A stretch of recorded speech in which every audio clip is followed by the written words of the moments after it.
이 세상을 살아가면서 꼭 해야 할 일이 무엇이며 또 성도로서 이 세상에서 꼭 거쳐갈 과정이 무엇인지를 이 아침에 다시 한번 명쾌하게 저희들에게 말씀하여 주시옵소서. 하나님의 은혜와 예수 그리스도의 십자가 그리고 하나님의 그 긍휼, 하나님과의 화목됨, 우리 성도가 꼭 지나가야 할 그 점들을 이 시대의 교회는 놓치고 있습니다. 하나님의 말씀 속에 있는 진리가 이 아침에 저희들의 가슴에 올바로 올곧게 새겨질 수 있도록 저희의 눈과 귀를 열어주옵소서. 예수님의 이름으로 기도합니다. 사도행전, 이거 마이크가 안 켜져 있는 것 같은데. 사도행전 6장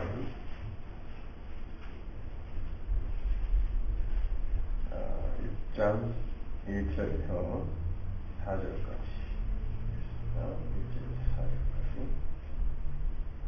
그때에 제자가 더 많아졌는데 헬라파 유대인들이 자기의 과부들이 그 매일 구제에 빠짐으로 히브리파 사람을 원망한데 12사도가 모든 제자를 불러 이르되 우리가 하나님의 말씀을 제쳐놓고 공궤를 일삼는 것이 마땅치 아니하니 형제들아 너희 가운데서 성령과 지혜가 충만하여 칭찬 듣는 사람 7을 택하라. 우리가 이 일을 저희에게 맡기고 우리는 기도하는 것과 말씀 전하는 것을 전무하리라 하니. 자, 지난 시간에도 우리가 여기에 대해서 조금 살펴봤지만 제가 오늘 조금 더 보충을 하도록 하겠습니다. 제자들이 이제 초대교회에 점점 많아졌어요. 점점 많아졌는데, 그런데 이제 그 중에 헬라파와 히브리파, 헬라 말을 쓰던 디아스포라들과 히브리파 사람들, 그 두 파가 나누어져서 서로의 유익을 갖고, 그러니까 먹는 거죠. 치사하게 먹는 것 같고, 이제 다툼이 일어났어요. 그래서 이제 헬라파가 제자들에게 도전을 합니다. 왜 매일의 그 구제에 우리 헬라파 과부들, 그러니까 이게 그 인간들이 버려야 할 그 인본주의, 이기주의의 한 또 모습이죠, 그죠? 자기 파, 내 민족, 내 나라, 이런 것. 그게 곧 나거든요, 우리 인간들에게는. 그래서, 전라도와 경상도가 나누어서 싸우기도 하고 그러지만, 일본이 쳐들어왔을 때, 전라도와 경상도가 싸우던가요? 힘을 합쳐, 일본을 물리치죠. 그러니까, 인간들은 항상, 어떤 공동의 적이 오면은, 자기들끼리도 뭉치다가, 그러다가 또 심심하면, 하여튼 내 팔을 만들어서 계속해서 싸우는 투쟁의 역사예요, 인간은. 그러니까, 나라는 걸 버리지 못하면, 하여튼 죽는 날까지 그렇게 이제, 나만을 위해, 내 걸 위해, 내 가족, 내 민족, 그런 것들을 위해서 이렇게 이제 싸우는 거죠. 그래서 그런 것들이, 성도는 그런 것들이 나중에 정말 구역질 날 만큼 싫어져야 돼요. 월드컵이나 올림픽 같은 거 할 때, 사람들 똑같은 옷 입고 나와갖고 수십만 명씩 모여서 응원하는 거 보면, 토할 것 같아요, 정말. 지들이 언제부터 그렇게 국가와 민족을 그렇게 사랑했다고 말이죠. 그 순간에 그냥 미쳐버리는 거예요. 나를 거기다 투영시켜서 내가 이기는 거거든요. 그러니까 미치는 거죠. 그죠? 그러니까 그때는 한국이 골 한 골 넣거나 그러면 그냥 아무나 껴안고 뽀뽀하고 그래도 그게 다 용서됐대잖아요. 참나. 그게 인간들의 그 속성이에요. 본질이에요, 본질. 나를 사랑하는 거야, 나. 그러니까 이거 보세요. 헬라파 과부나 히브리파 과부나 그냥 과부지 뭐가 그렇게 자기들이 진짜 과부를 사랑하는 마음이 있었다면 히브리파 과부나 헬라파 과부나 누가 조금 좀 더 먹으면 어때요? 지금 사회를 개혁하고 뭐 사회를 정화하겠다, 뭐 정의구현 사회재단이니 뭐 기독교윤리 실천운동이니 뭐니 스승이 만든 걸 기록해서 뭐 하지만 하여튼 그러면서 하겠다는 게 뭡니까? 여러분 그렇게 해서 무슨 정의를 구현하고 사회를 개혁해서 하여튼 내 편을 챙기겠다는 거거든요. 그리고 많은 이들이 똑같이 먹고 살게 공평한 세상을 만들겠다는 건데 그게 뭐가 그렇게 대단히 중요해요. 누가 조금 못 살면 어떻고 누가 뭐 조금 더 잘 살면 어떻습니까? 성도로서 성도의 입장에서 말이에요. 성도는 그게 전부가 아니고 그게 오히려 우리들에게 사도 바울의 고백처럼 더러운 배설물이며 오히려 해가 된다. 해라는 단어가 굉장히 무서운 말이거든요. 그렇게 해가 된다라고 인정한 사람이라면 우리가 진짜 그렇다면 그 해로운 걸 더 많이 주겠다고 하는 그게 과연 개혁이며 정화입니까? 생각해 보세요. 사람들 자꾸 요즘 뭐 무소유 법정이라는 사람 죽었으니까 평소 관심도 없다가 양반 죽으니까 또 갑자기 뭐 무소유라는 책이 또 그냥 베스트셀러가 돼서 저 그 무소유 옛날에 읽어보고 집어던진 책인데요. 읽어보면 좋은 말은 많아요. 많은데 법정이 무소유라는 개념을 어디서 깨달았는지 아세요? 법정이라는 사람이 난을 좋아해요. 저도 과거에 학생운동할 때 이제 그분을 만나서 뭐 수차례 이야기도 해보고 했지만 굉장히 잘생겼어요. 잘생기고 말도 너무너무나 잘하고요. 너무 똑똑해요. 그리고 키도 크고 보면 사람들이 이렇게 반하게 생겼어요. 똑똑하고 그러니까는 사람들이 주변에 그냥 굉장히 많이 모이는데 어느 날 자기가 난을 키우는데 그 난이 너무 사랑스럽더래요. 여러분 혹시 난 키워본 적 있으세요? 저는 누가 난을 몇 개 선물해줘가지고 그거 물 주면서 이러다가 나중에 갖다가 쓰레기통에다가 버리고 그 쓰레기통을 밟았잖아요. 식량질이 나갖고. 아니 그거 왜 이렇게 키우기 힘들어요? 그 바람도 맞게 해줘야 되고 뭐 햇빛에 내놔도 안 되고 또 물에다 넣었다가 꺼냈다. 미쳤습니까? 그걸 그렇게 키우게. 근데 이 양반이 할 게 없으니까 산에서 뭐 해요? 난이나 키우지. 이 난을 키우다 보니까 너무 집착이 되는 거예요, 거기에. 그래서 그 난을 내가 이 난에 너무 묶여 있구나. 그래서 그 난을 친구를 줘버렸어요.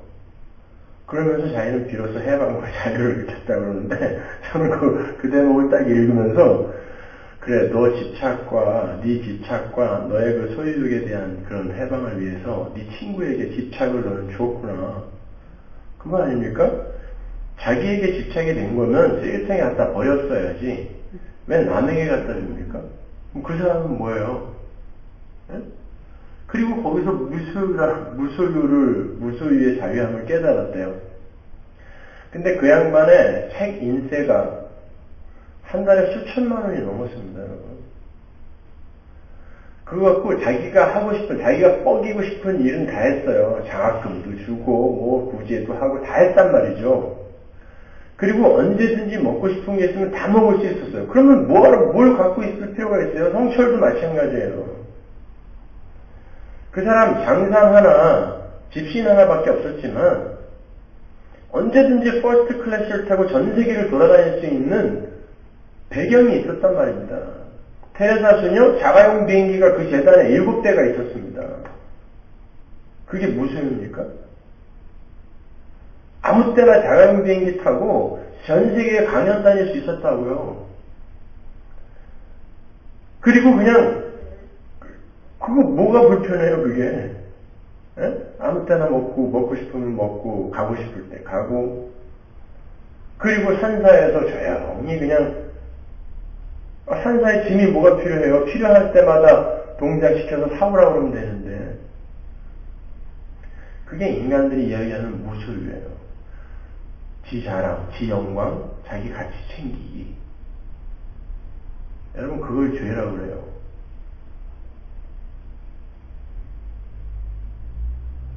그러니까 사람들이 얼마나 악하고 교활하고 교묘한지 어떻게 해서라도 그 사람들에게 칭찬받고 영광받고 그러는 방법은 가르치지 않아도 너무나 잘 알아요. 너무나 잘 알아요. 그래서 죽으면서 이렇게 칭찬받고 간 사람들 보면 저는 하나도 달갑지가 않아요. 그냥 무소유 같은 것도 말이죠. 뭐 우리가 지금 이렇게 자본주의에서 생존해야 하는 존재가 소유가 하나도 없이 무소유로 존재를 할 수가 있어요? 뭐 먹어야 될 거 아닙니까? 먹어야 살 거 아니에요. 그래서 누가 공짜로 안 주잖아요. 그럼 소유가 있어야 되잖아요. 그러니까 무소유라는 건 애초에 불가능해요. 그러니까 나중에 법정이 살짝 꼬리 내린 게 뭐냐면 무소유라는 건 꼭 필요하지 않은 것을 갖지 않는 것. 그러면 여러분이 열심히 돈을 벌려고 하는 게 이건 내한테 꼭 필요하진 않지만 나중에 어떻게 될지 모르니까 한번 벌어야지 이러고 봅니까? 다 꼭 필요해서 버는 거죠. 필요하지 않은데 억지로 버는 사람이 어디 있어요. 그러니까 인간의 필요라는 것을 어떻게 우리가 규정하냐 말이에요. 그것도 불가능해요. 다 필요해서 갖지 안 필요해서 갖는 사람이 어디 있어요. 근데 어떤 사람이 볼 때 저걸 불필요한 것 같은데 근데 왜 저걸 갖고 있지? 누군가 객관적으로 판단은 할 수 있지만 본인에게는 다 필요한 거란 말입니다. 그럼 무소유는 어떻게 살아야 돼요? 무소유로 인간이 무소유의 개념을 갖고 무소유의 삶을 실천할 수 있는 사람은 한 사람도 없어요. 불가능. 그러니까 인간은 이 세상에서 나는 소유에 대한 집착을 갖고 살 수밖에 없는 존재구나를 깨닫고 가는 거지 무소유를 실천하고 가는 게 아니라니까요. 뭔 무소유를 실천을 해요 우리가. 천만의 말씀. 지 자랑 위해서는 할 수 있지만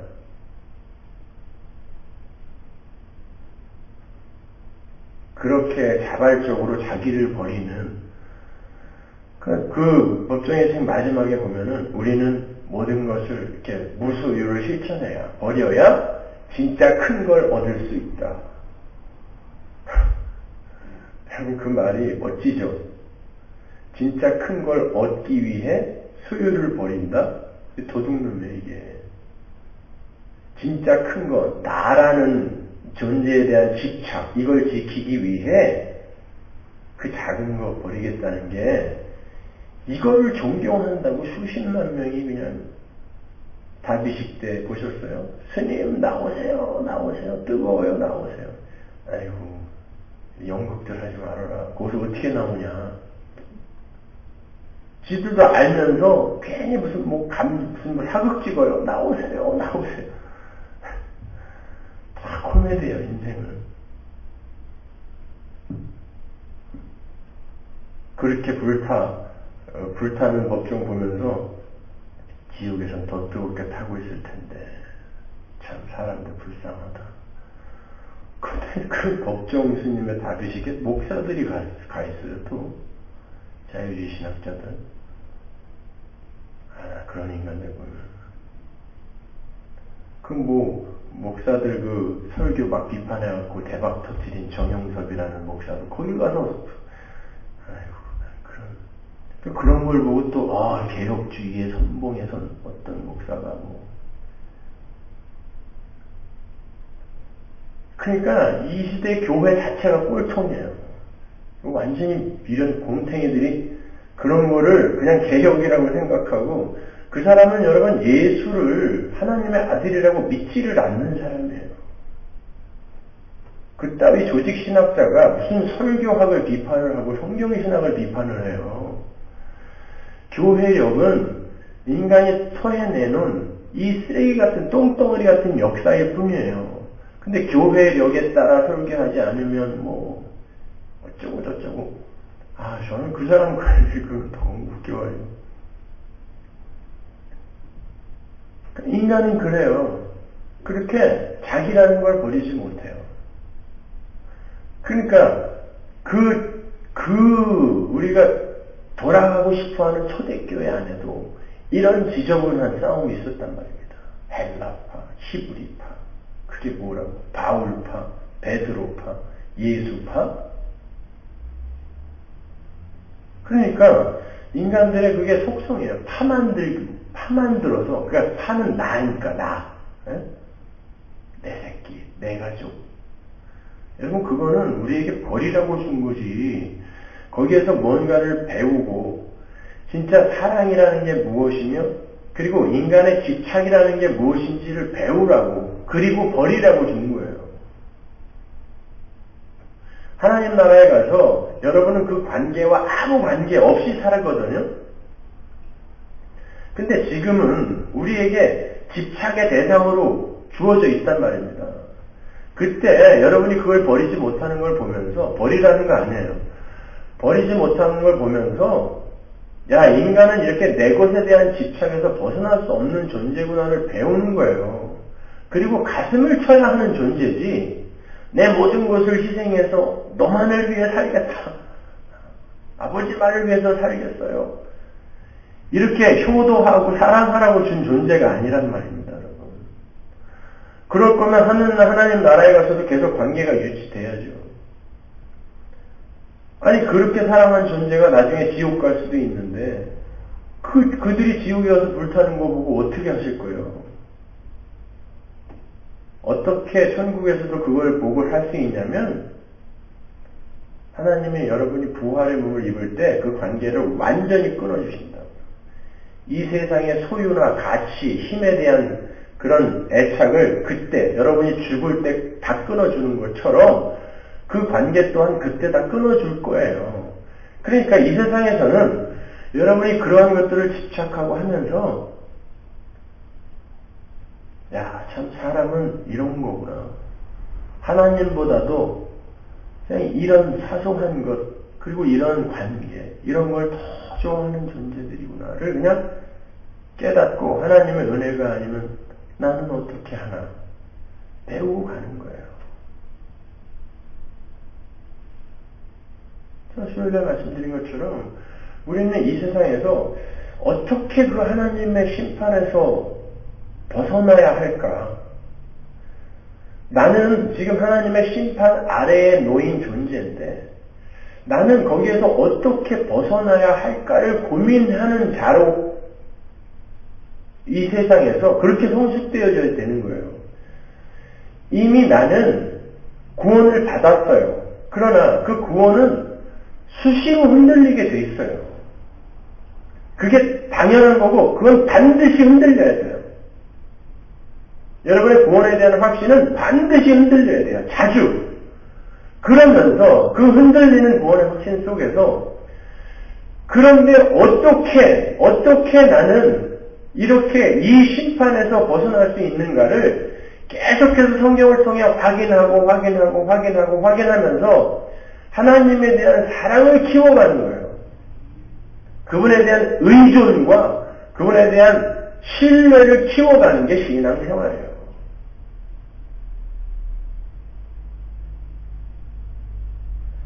하나님은 지금 F킬러를 들고 이 개미새끼들 다 죽여버려야지. 왜?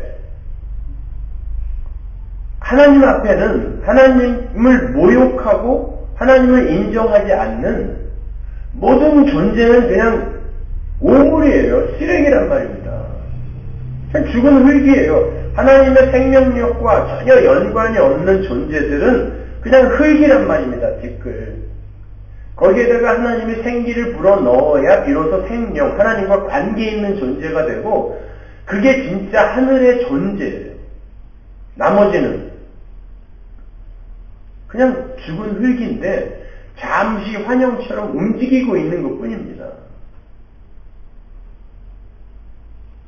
그러니까 그 상태에서 집주인은 집안에 들어온 개미를 한 번에 쓸어버려야 돼요.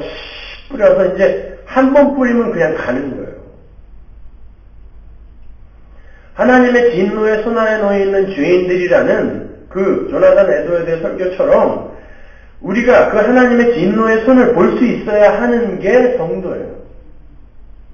그런데 그 속에서 하나님이 나를 선택하여 옆으로 골라낸 다음에 나머지를 에프킬라를 뿌려 싹 청소를 해버린다라는 그 현실을 삶 속에서 이해하고 나도 저기에 있어야 되는 자인데 왜? 내가 나를 보니까 남들보다 나은 게 조금도 없어요. 성화는 개뿔이나 무슨 성화가 돼요? 담배 끊고 술 끊는 게 성화입니까? 그까짓 거 불교인들도 다 하는 거? 그런 거 성화 아니에요. 아니 맘 먹으면 군대 가서도 마약도 끊고 다 하는데 뭐가 그런 게 대단한 거라고.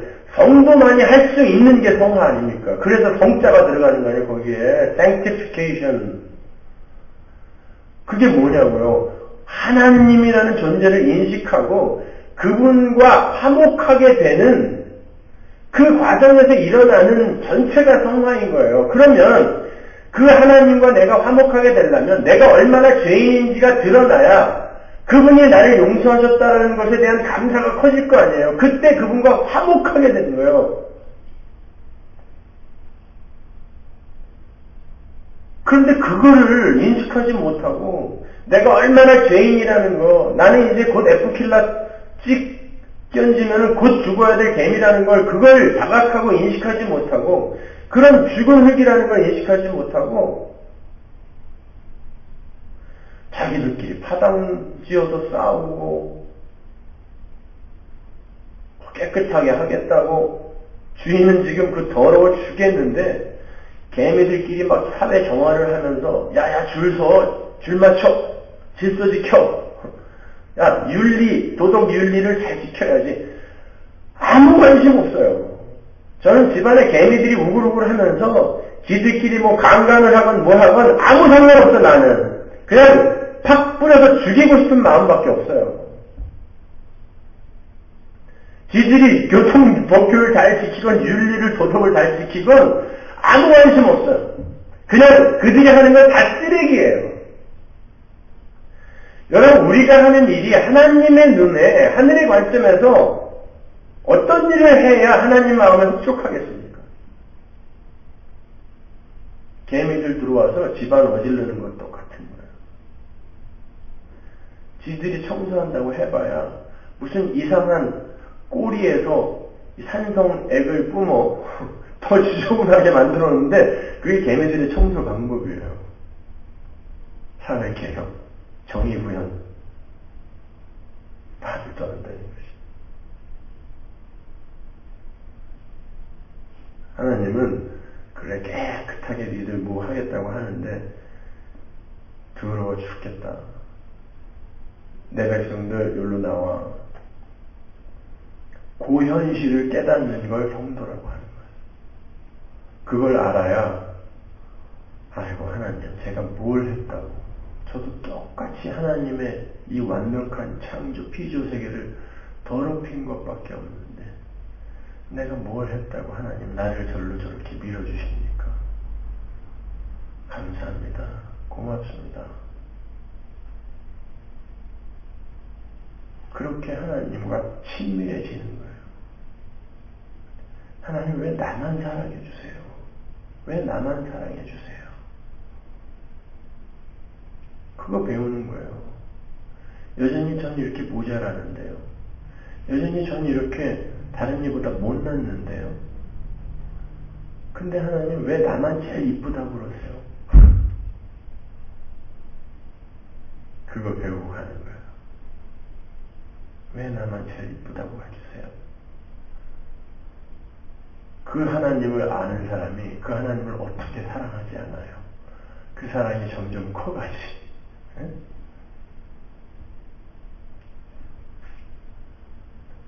여러분 그게 성도의 삶이에요. 얼마나 자유롭습니까?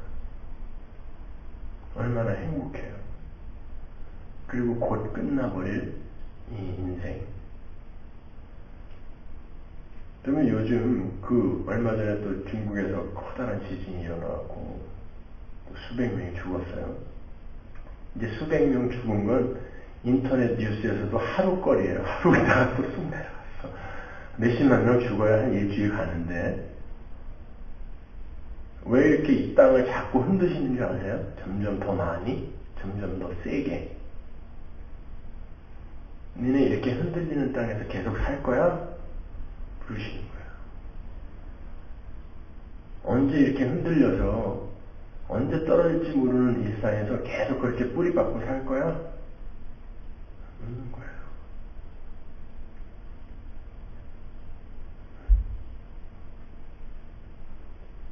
우리 제자가 그런 글을 썼던데, 아무리 좋은 집에 살아도 여러분, 그 몇 인치 되는 벽만 하나 이렇게 딱 뜯어보면 그 안에 그 더러운 인간의 욕정과 욕구와 그 안에 들어있는 사람들 사이의 관계와 암투와 이 더러운 것들이 다 드러나잖아요. 그죠? 그걸 사람들이 왜 그 멋진 집으로 자꾸 가리는 줄 아세요? 그 멋진 담장으로? 들키기 싫어서 그런 거예요. 그래서 점점 더 큰 집, 점점 더 좋은 차, 그게 왜 필요하냐면 나의 연약함과 더러움이 점점 더 크고 견고한 걸로 감춰져야 되기 때문에 그래요. 거기서 자유로운 사람은 그런 게 필요 없어요. 흙껍데기만 있어. 텐트 하나만 있어도 돼요. 감추긴 뭘 감춰. 다 폭로됐는데 그냥 폭로시키는 거야. 나는 이렇게 연약한 존재예요.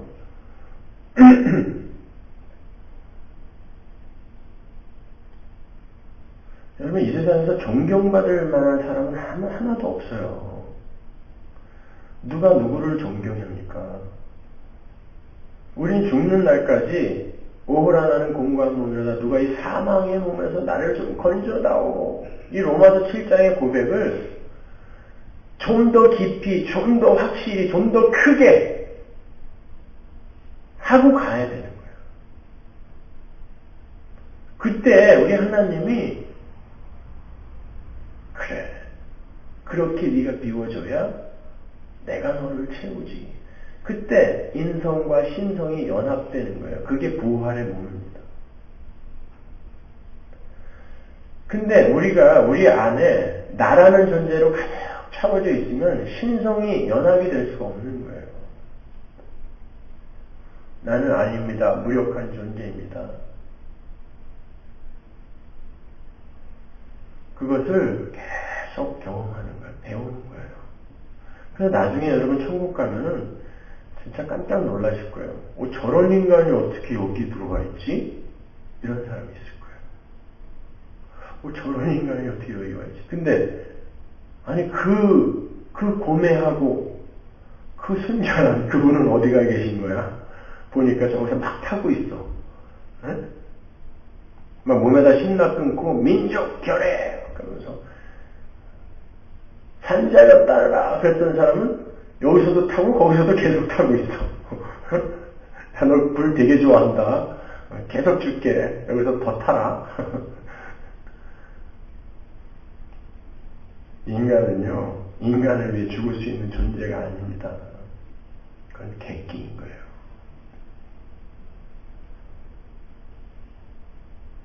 그건 말도 안 되는 거예요. 인간은 하나님을 사랑할 수 없는 존재예요. 율법으로는 하나님의 영광의 일자가 하나도 없다 그랬어요. Nobody. 성경이 이야기하는 바 아닙니까? Nobody. 그래서 우리는 예수의 은혜를 붙드는 거예요.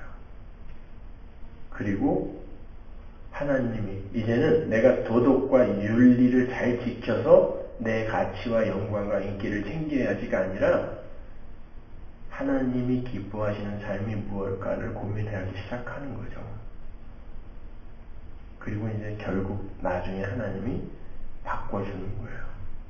여러분의 도덕적인 윤리적인 삶을 계속 업그레이드하여 향상시켜 가는 게 아닙니다. 그래서 이 세상에 롤모델이라는 건 없어야 돼요. 누구를 쫓아 사시겠어요? 여러분, 예수를 쫓아 사세요. 세리와 창녀들과 술을 즐겼던 얼마나 창녀들과 술을 먹었으면 바리새인들이 면전에 대놓고 술을 즐기고 먹기를 탐하는 자라고 이야기했겠습니까? 예수님이 거기에 대해서 일말의 변명도 안 했어요. 실제로 그랬거든요. 여러분, 제가 딴 사람도 아니고 창녀들하고 이 앞에 술집에서 딴 건 안 하는데 창녀들하고 한낮 술이나 먹고 앉아있어요. 에? 그럼 여러분 어떻게 하시겠어요? 시험 들죠? 곧바로. 어? 예수님이 그렇게 사셨다니까요. 왜? 예수님은 죄인들을 구하러 오신 거예요. 여러분, 교회에 너무 경건한 인간들이 많으니까 사람들이 교회에 섣불리 발을 못 디뎌요. 여러분 전대 보셔서 아시겠지만 나 같은 사람이 어떻게 교회 가요? 내가 술 끊고 갈게요. 예? 담배 끊고 갈게요. 왜 그런지 아세요? 이 교회 다니는 인간들이 너무 쇼를 많이 해갖고 그동안에 여기는 무슨 굉장히 경건한 사람들만 모여갖고 그냥 무슨 구별된 집단, 경건하게 업그레이드된 사람들이 모여서 사는 구별된 집단인 줄 그렇게 알아요. 그러니까 술 끊고 오겠대요. 담배 끊고 오겠대요. 내가 뭐 이 도박 이런 버릇 좀 그래서 와야 되는 거거든요.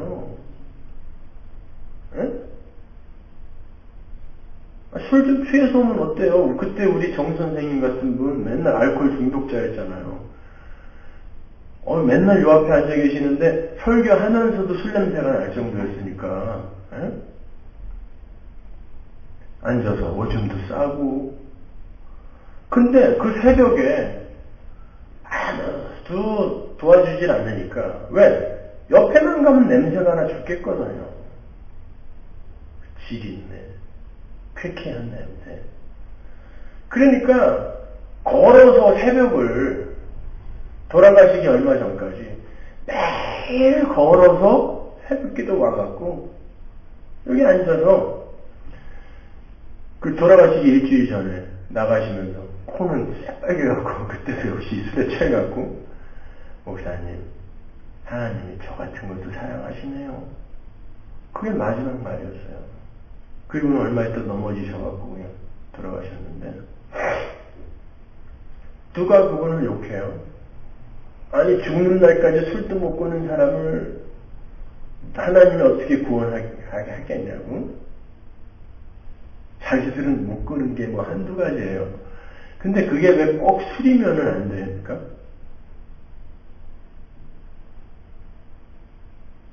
저는 그런 위대한 고백을 들어본 적이 없어요. 지금까지. 술에 취해서 나가면서 비틀비틀 나가면서 목사님 저보다 대학교 20년 선배예요. 근데 꼬박꼬박 저한테 목사님 하나님이 저 같은 것도 사랑하신다네요. 그런 고백이 어디 있어요?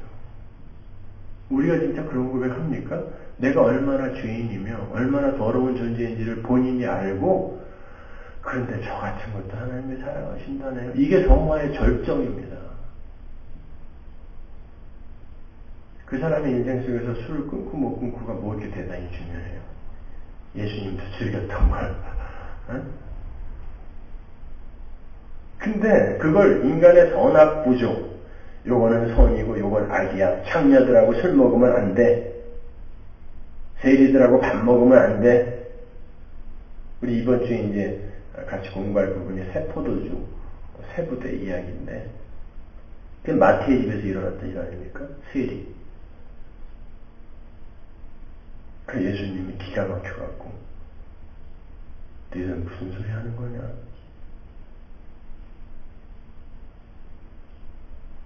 그게 인간의 도덕과 윤리의 판단 기준인 거예요. 그게 선악과를 따먹은 인간들인 거예요.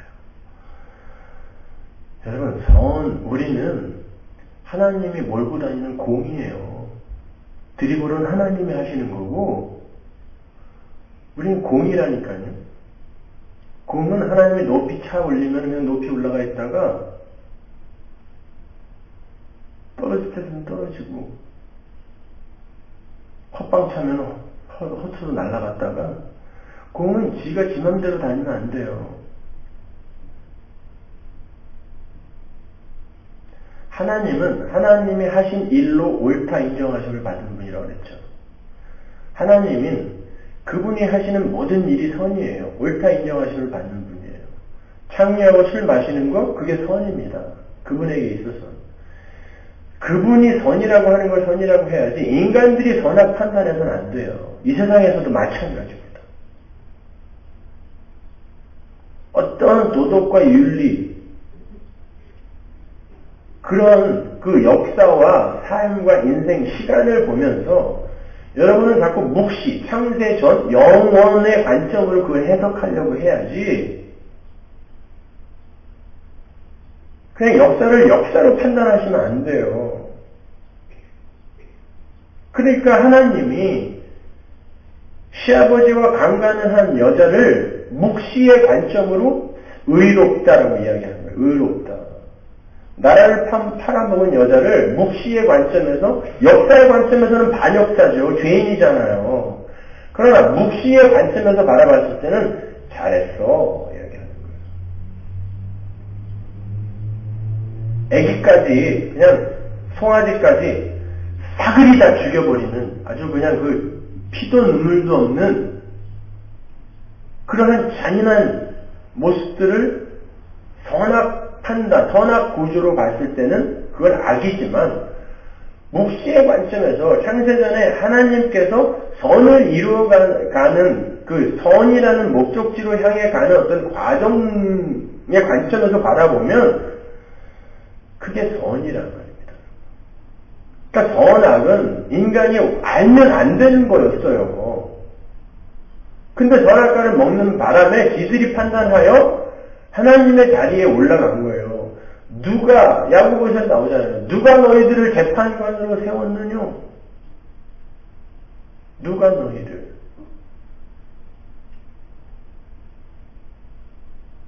근데 전부 뭐 이혼하면 나쁜 놈, 도둑질하면 어쩌고저쩌고 그런 거 하라는 게 아니라 그런 거 갖고 남들을 하나님과의 관계에 있어서 저 사람은 가까운 사람, 먼 사람 이렇게 판단하시지 말란 말이에요. 그냥 오로지 하나님의 말씀, 하나님의 뜻, 하나님의 은혜 그것만 잘 알아먹으면 되는 거예요. 우리 이 땅에서 뭐하고 하는 거라고요? 화목하고 하는 거예요. 하나님과 화목하고 다른 거 없어요. 하나님과 화목하고 착한 일 많이 하고가 아니에요. 착한 일 많이 해야 화목해지는 거 아닌가요? 그럼 화목 왜 바리새인들한테 하나님이 와갖고 이 독사의 새끼들아 그랬겠어요? 그 착한 분한테 왜 법정을 불 속에서 태우겠습니까? 왜 송철 같은 사람, 간디 같은 사람 왜 불 속에 태워요? 하나님과 우리가 화목하려면 우리가 하나님을 하나님으로 인정해 드려야 되는 거예요. 그분이 없는 것처럼 모욕하며 내가 이 세상의 주인이고 내 영광과 내가 챙기기에 전념하며 사는 그 모든 게 다 하나님과의 불화. 그 하나님과 친해지셔야 돼요, 여러분. 사도들이 그런 싸움을 보면서 야, 우리 말씀에 전념하자. 말씀에 전념하자. 그게 뭐예요? 여러분, 구약에 수없이 나오는 내용들. 너희들은 율법을 지켜라, 율법을 지켜라, 율법을 지켜라. 그러죠? 네? 거기에서 율법을 지켜라를 10계명으로 자꾸 사람들이 생각을 해요. 율법이 뭡니까? 하나님을 사랑하고 이웃을 사랑하는 거죠. 하나님을 사랑하는 거예요. 율법을 지켜라는. 그러니까 하나님이 여호수아에게도 그러고 모세에게도 나타나서 그러고 특히 여호수아서 1장에 보면은 너는 마음을 강하게 하고 담대하게 하라. 내가 너와 함께 있으리라. 그리고 너는 내 율법을 지켜라. 그러죠. 거기서 율법을 지켜라가 뭐냐면은 거기서 율법에 반대하는 말은 상황이에요. 현실이에요. 현실이 어떻든 간에 너는 나를 믿어라는 뜻이에요. 율법을 지켜라가. 착하게 살으라 라는 말이 아니라 상황과 현실이 어떻게 오건 너는 담대해. 나를 믿어. 나를 사랑해. 나만 의지해봐. 어떻게 되나가 율법을 지켜라라니까요. 그러니까 사도들이 그런 일들과 다툼이 일어나자 하나님의 말씀을 더욱더 깊이 잘 가르쳐야 되겠구나 하고 가는 거예요. 다른 방법이 없어요, 여러분. 근데 그 하나님의 말씀을 어떻게 해야 잘 가르치는 거예요? 성경대로 그냥 가르치면 돼요.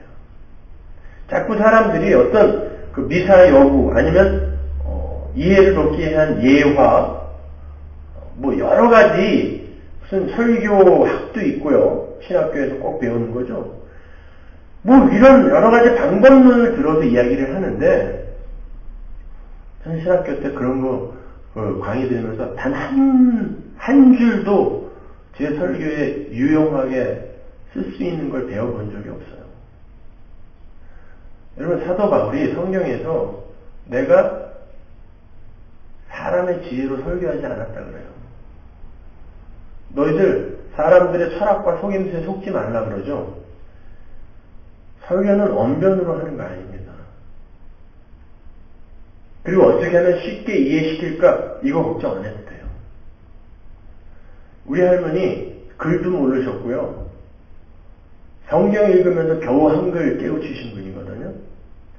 제가 지금 설교하는 설교의 내용, 복음의 내용을 돌아가실 때 완벽하게 이해하고 가셨어요.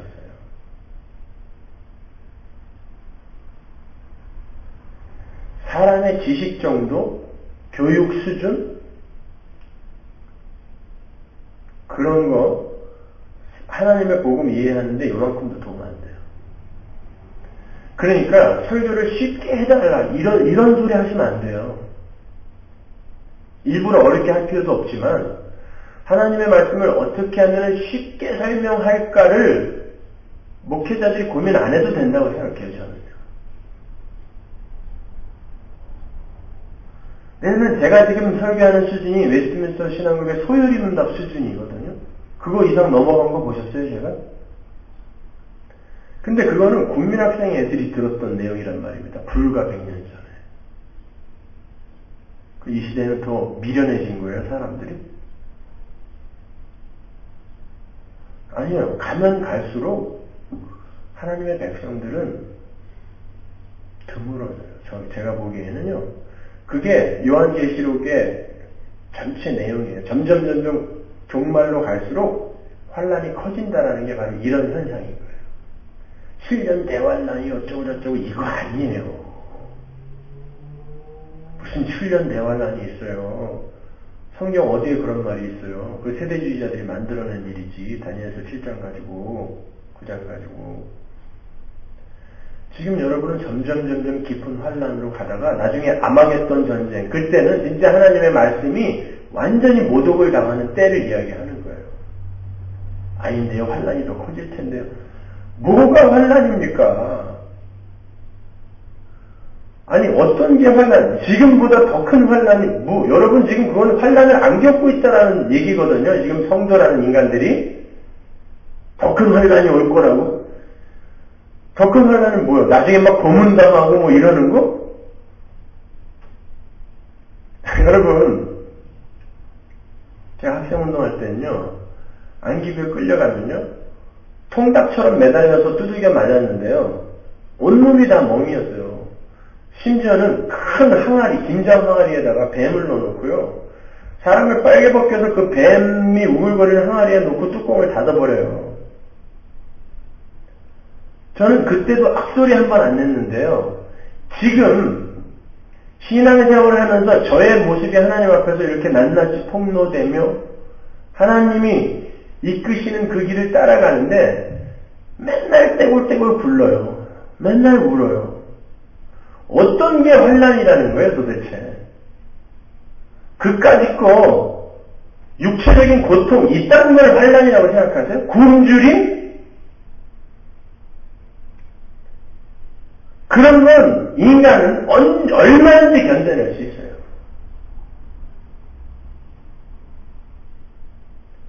진짜 견디기 힘든 환란이 이 영적 싸움이란 말입니다.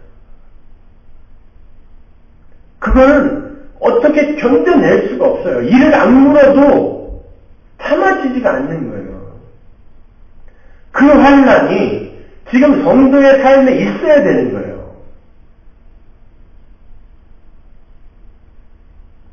유치하게 무슨 너 예수 믿을 거야 안 믿을 거야? 야 예수님 사진 밟고 가 살려줄게.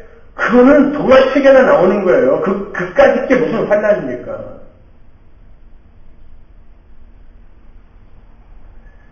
아무리 두들겨 패도 이 악물으니까 그건 참을 수 있어요. 그런데 성도가 성도로서 이 땅을 살아가면서 세상의 죄 속에서 나의 죄 속에서 여전히 내 안에 남아있는 더러움 속에서 거기에 대해서 치를 떠는 그 영적 전투, 그거는 생사를 퍼뜨는 것보다 더 아파요. 오죽하면 사도 바울이 오라 콩과 몸이로다. 누가 나 좀 도와줘. 누가 나 좀 도와줘. Help me. 그 대사도가 죽기 얼마 전에 그런 소리를 하고 갔겠습니까? 누가 나 좀 도와달라고. 사도 바울이 돌에 맞아서 거반 죽었을 때 살려달라고 소리 질렀더라라는 대목이 성경에 한 줄이라도 기록되어 있습니까? 돌에 맞아서 거반 죽은게 되어서 갖다 버렸다라는 건 그냥 죽은 거예요. 돌에 맞아, 땅돌에 맞아 죽은 겁니다. 그때 사도 바울이 아니 살려주세요. 잘못했어요. 조금만 살살 때려주세요. 이런 그게 상상이 되세요? 안 그랬단 말입니다. 그런 건 참을 수 있었어요. 40에 하나 가만매 40대 때리면 죽었거든요. 그러니까 한 대 들 때린 거예요. 율법으로 규정해버렸어요. 그런 건 맞을 때, 굶주렸을 때, 난파된 배에 탔을 때 사도 바울은 너끈히 이겼습니다. 오히려 그때 찬양을 했잖아요. 감옥에서 두들겨 맞고 나오면서 오히려 노래를 부르고 나왔다니까. 사람들이 봤을 때 뭐라고 그랬겠어. 쟤네들이 맞더니 미쳤구나. 그런데 그건 참았는데, 그까지도 환란은 참았는데 이 사망의 몸처럼 내 안에 붙어있는 내가 내 속에 있는 속사람을 선을 향하고 싶은데 계속해서 나를 법 아래로 끌고 오는 어떤 그런 걸 경험하면서 악악거린 거예요. 눈물 흘리면서 하나님의 은혜가 아니었으면 저는 어떻게 할 뻔했습니까? 이 싸움을 하고 가는 게 성도란 말입니다. 근데 이 은혜도 복음도 알아먹지 못하는 오늘날 교회가 그런 거는 전혀 없이요. 너무 잘하고 있어. 정의사회 구현, 기독교 윤리운동 실천, 그런 거 할 새가 어딨어요 지금. 내가 죽겠는데. 그건 내가 그런 분투 속에서 충실히 살아낼 때 성도의 삶 속에서 조금씩 예수의 삶이 드러나면서 이루어지는 거예요. 우리가 운동하고 모임 만들고 단체 조직하고 그래서 되는 게 아니란 말입니다. 그래서 빨리 저는 천국이 왔으면 좋겠어요. 빨리 이 세상이 멸망했으면 좋겠어요. 언론 그 인간들 어떤 표정으로 헐헐 타는지 한번 보게. 전 자신 있어요.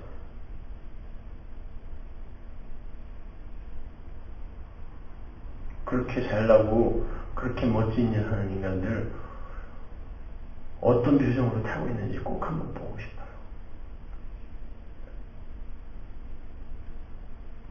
여러분, 하나님의 은혜 속에서 하나님과만 친해지시면 돼요. 그러면 그 하나님과 친해진다는 건 내가 비워진다는 거고, 그 하나님이 머리가 되면요, 내가 비로소 이 머리이신 하나님과 이 지체된 모든 존재와 그때 연관이 되는 사람이 되는 거예요. 그게 물리학이 말하는 11차원이에요. 멤버링으로 다 연결이 돼 있는 거. 그게 과학적으로도 증명이 된 거란 말입니다. 모든 건 멤버링으로 연결이 되어 있어요. 그런데 하나님이 머리이신 자만, 그게 하나님을 내가 사랑하게 되면 이웃을 사랑하게 된다는 심오한 뜻인 것입니다. 밥 한 그릇 더 갖다 주고 빵 나눠주고 이런 게 이웃 사랑이 아니라 그건 아무나 할 수 있는, 불교인도 할 수 있는 거니까. 성경이 말하는 이웃 사랑은 성도만 할 수 있는 이웃 사랑 이야기하는 거예요. 자꾸 이러니까 그냥 사람들이 너무 이렇게 삭막해지는 것 같은데, 그래서 우리도 이제 홈리스들한테 빵 좀 나눠주러 가려고 그런 거 하면 안 되는 줄 알고 사람들이 자꾸 해야 돼요. 그래야 내가 얼마나 진심에서 우러나지 않는 선행을 하는지를 알지. 가고 찌린데도 좀 맡아보고 그 사람들이 그냥 막 험한 욕하는 것도 들어보고 하면서 이것들이 빵 나눠주는데도 내가 왜 이런 일을 하고 있지? 이런 자기의 모습을 좀 들키라고. 단기 선교도 마찬가지예요. 가갖고 하나님의 은혜로 내가 이렇게 훌륭하고 착한 일을 했다가 아니라 나는 왜 이렇게 진심으로 이들을 사랑하지 못할까를 발각시키는 의미에서 단기 선교도 자꾸 데려가야 돼. 여러분, 우리는 하나님 앞에서 죽을 회개입니다. 하나님의 은혜만 꼭 붙드세요. 그리고 모든 건 하나님이 다 해주세요. 그 하나님이 정말 크신 분이고 역사의 주체이시며 역사의 주관자고 여러분 인생의 운전수예요. 여러분은 하나님이 쏘아 올린 공이에요. 난장이가 쏘아 올린 작은 공이 아니라 하나님이 차 올린 공이니까 날개 달고 공이 날아가려고 그러면 안 돼요. 네? 그럼 어떻게 돼야 돼요? 역청으로 쏴서 터트려서 떨어뜨려야 돼요. 날아가는 공은. 지 맘대로 날개 달고 날아가면 어떻게 해요? 경기가 안 되는데. 하나님의 경기는 반드시 맞춰져야 되거든요. 그러니까 하나님 앞에서 그냥 나는 죽었습니다 하고 그분의 은혜만 꼭 붙드세요. 그리고 하나님의 그 말씀 속에서 그 자유를 자꾸 배워가세요. 기도하겠습니다. 하나님 은혜를 감사합니다. 아버지 하나님, 참 이 인류가 이런 지경에 처해진 것이 다 죽은 흙의 자리에 있어야 할 피조물들이 선악을 스스로 판단하겠다고 선악과를 따먹은 일에서 결국이 됐다라는 것을 이 세상이 다 잊고 있습니다. 여전히 선악과를 따먹은 상태에서 하나님 위에서 오히려 심판자의, 재판자의 자리에 앉아 있으니 하나님, 어떻게 그들의 삶 속에서 신앙이라는 게 싹틀 수 있겠습니까?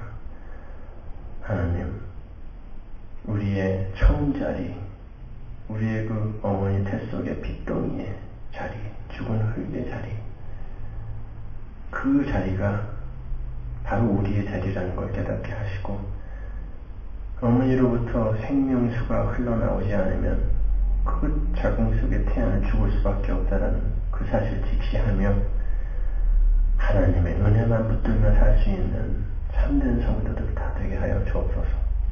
예수님의 이름으로 기도합니다.